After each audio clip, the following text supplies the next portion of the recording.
Semoga dengan itu kita digolongkan ke dalam satu golongan yang disebut oleh Nabi sallallahu alaihi wasallam sebagai golongan terbaik, manusia paling baik yang pernah hidup di bumi.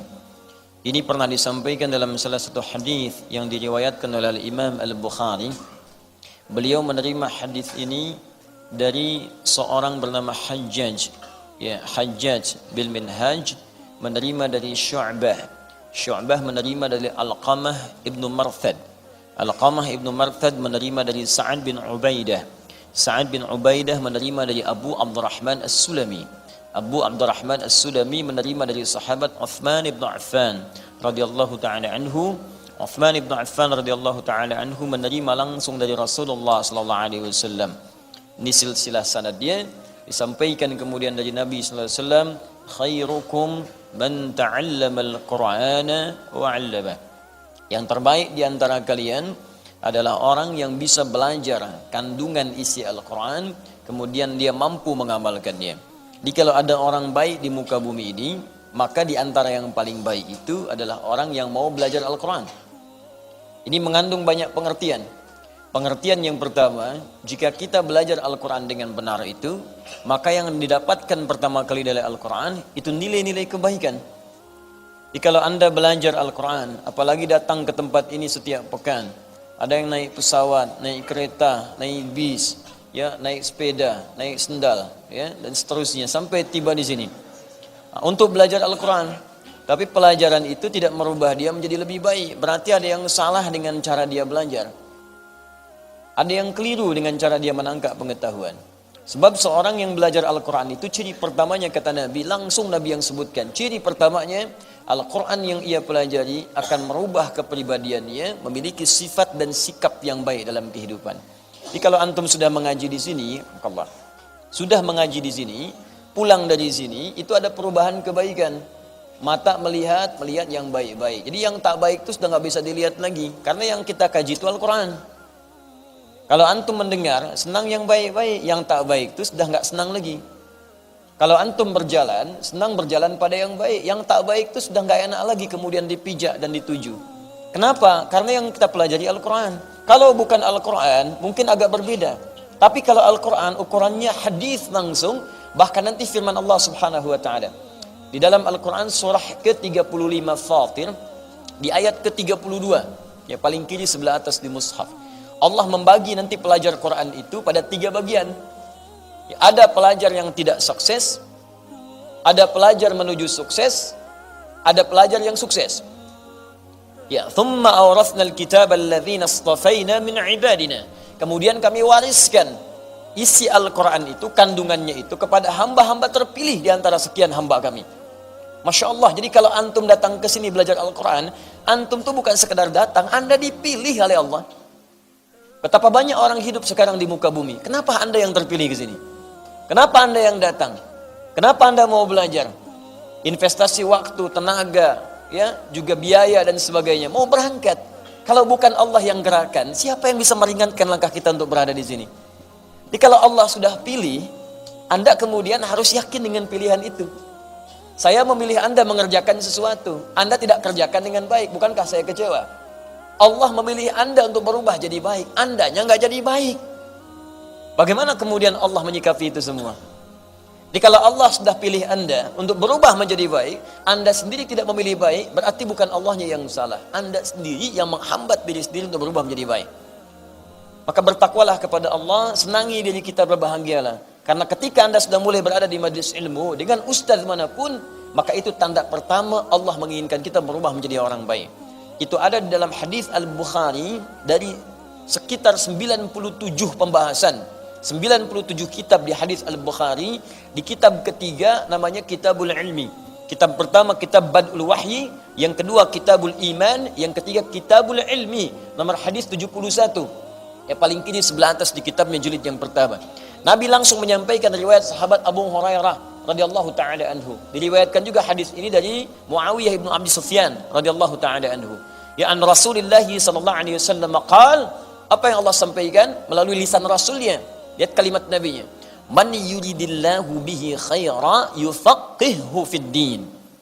Man yuridillahu bihi khaira, siapapun yang diinginkan oleh Allah berubah menjadi orang baik, punya sifat-sifat kebaikan. Man itu ismun mausul, yadullu 'alal fardiyatil 'ammiyah. Huruf sambung konjungsi nunjuk pada objek atau subjek. Siapapun secara personal tanpa batas. Di setiap orang, laki-laki, perempuan, tua, muda, besar, kecil, setiap orangnya, setiap Anda. Dan itu umum, jadi nggak peduli background Anda itu siapa. Apakah Anda pernah menjadi seorang penjahit? Apakah penjahat? Apakah pejabat? Apakah orang yang pernah berbuat maksiat? Pernah ada yang menipu? Pernah ada yang riba? Pernah mabuk? Pernah zina? Bahkan pernah membunuh? Kalau Allah sudah inginkan baik, jadi baik tuh. Contoh paling gampang di jahiliyah, kan komplit di situ.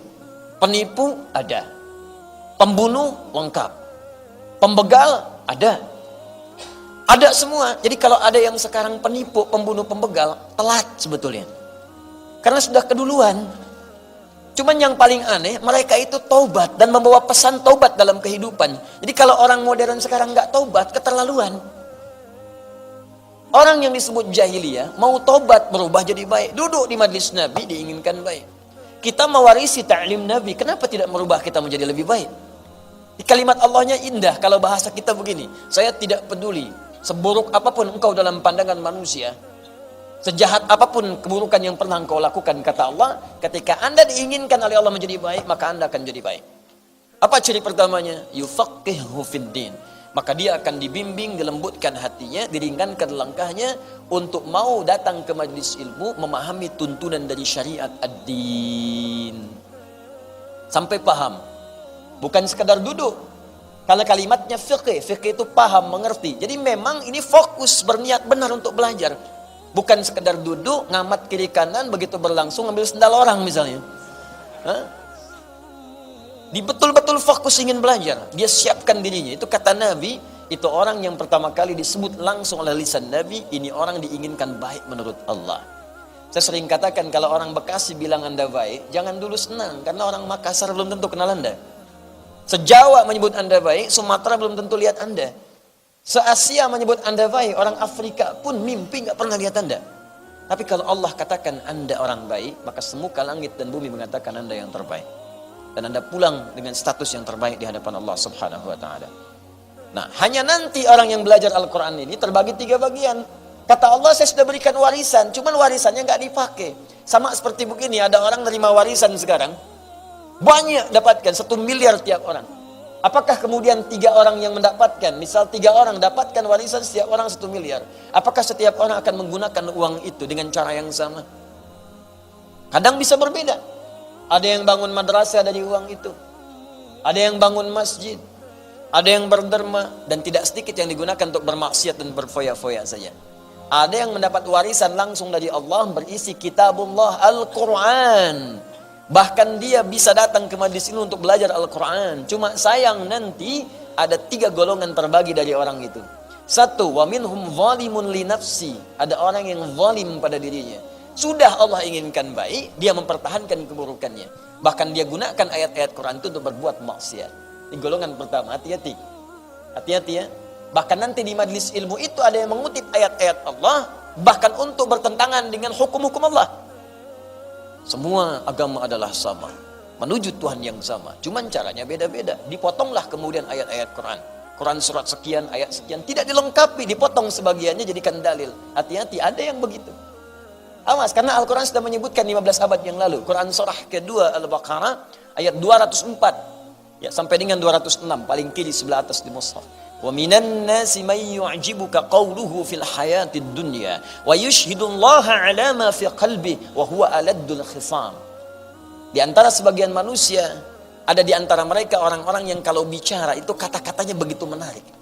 Retorikanya cantik. Jadi orang ini kalau bicara tuh memukau kata-katanya. Punya magis kalau bicara.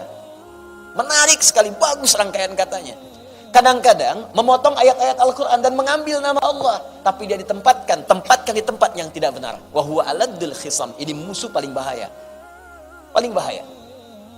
Bahkan nanti ada di antara mereka mengambil ayat, digunakan pada yang tidak tepat. Bahkan nanti ayat itu digunakan untuk mengolok-olok orang Islam sendiri. Ada di Quran surah keempat nanti, ayat 140. Ya, sebelah kiri paling bawah di mushafnya. Wa qad nazzala 'alaika fil kitab an idza sami'tum ayatillahi yukfaru biha wa yustahza'u biha fala taq'udu ma'ahum hatta yakhudhu fi haditsin ghairi innakum idzan mithluhum innallaha jami'ul munafiqina wal kafirina fi jahannam jami'a.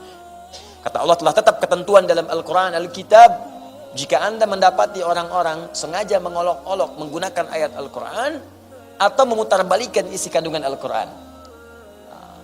Jadi kalau Allah sudah sampaikan, pasti terjadi. Itu ada yang demikian. Maka jangan sertai mereka, kata Al-Quran. Jangan sertai, jangan ikuti majlisnya, jangan ditonton acaranya, jangan dibaca bukunya. Indah.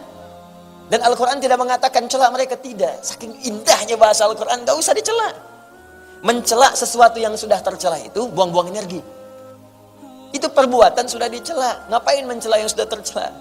Cukup tinggalkan saja, kata Al-Quran. Lalu kenapa? Kalau ditinggalkan, nanti dia merasa ada yang salah dalam dirinya. Supaya dia balik lagi. Hatta yakhudhu fi haditsin ghairi. Sampai dia balik lagi. Kalau sudah balik, rangkul lagi. Itu indah ya. Celaan tidak ada. Makian tidak ada. Ya, hal-hal buruk tidak ada. Hoax tidak usah dibuat. Tinggalkan aja. Nanti dia sadar, oh ada yang salah dengan saya. Indah sekali merangkulnya. Balik lagi, baru kita rangkul. Tapi kalau Anda ikuti, innakum idzam mithluhum. Lama-lama Anda seperti itu nanti. Statusnya muslim tapi sholat tidak, puasa tidak, azan tertukar di masjid gak ada yang azan, tempat ibadah lain azan. Masjid kosong gak ada sholat, tempat ibadah lain ikutan sholat. Bahkan yang paling aneh, masjid banyak kok sholatnya di tempat ibadah lain. Nanti ada yang salah di situ. Nah, jadi teman-teman sekalian, coba kita nilai ya. Ini sampai dengan malam ini, di pertemuan saat ini, apakah kajian kita sudah merubah diri kita menjadi lebih baik dalam pandangan Allah? Wa minhum muqtasid, ada orang yang sedang berubah nih, hijrah tengah-tengah. Ya, maksiat tidak, tapi berbuat baik pun bagi yang lain belum. Baru paket hemat untuk pribadinya. Ya, di kalau baca Quran mojok-mojok dekat tiang, ulang-ulang. Bah, silahkan Ustadz jadi imam. Saya belum Ustadz. Masih mengulang dulu, malu nanti. Padahal sudah hafid 30 juz. Itu paket hemat itu, muqtasid. Ya, ada yang dekat mimbar bolak-balik. Masya Allah, khusyuk bacanya. Pak, silahkan jadi imam. Ah, belum, saya masih belajar. Emang Bapak mengulang surat apa tadi? Al-Ikhlas. Tapi dekat mimbar. Itu muqtasid, berubah dia. Bagus daripada tidak sama sekali. Sebelumnya rajin lihat berita. Sekarang dia mulai baca Al-Quran. Sebelumnya keluar gak bawa apa-apa. Sekarang naik busway pun bawa mushaf. Naik kereta bawa mushaf. Bawa aplikasi, baca Quran, ada perubahan di situ. Masuk paket hijrah, paket pertengahan. Nanti kalau sudah bagus itu, wa minhum sabiqum bil khairati biiznillah. Ada orang ketika mendapatkan Al-Quran itu merubah dirinya menjadi lebih baik karena Allah Subhanahu wa taala. Maka Anda akan merasakan kalau menatap dia sudah enggak suka dengan yang enggak baik lagi. Kalau lihat tayangan enggak bagus nih, palingkan. Mendengar sedang gak enak dengan topik-topik yang maksiat. Begitu dia dengar gak bagus nih, palingkan. Ah, itulah yang berhasil itu. Itu yang paling bagus. Jadi kalau Anda ikut ta'lim Al-Quran seperti itu, sampai di situ, maka berbahagialah. Artinya, kita sudah masuk dalam wilayah yang dicintai oleh Allah Subhanahu wa ta'ala. Tinggal dipertahankan sampai wafat menghadap Allah. Dan itu yang tidak mudah nanti.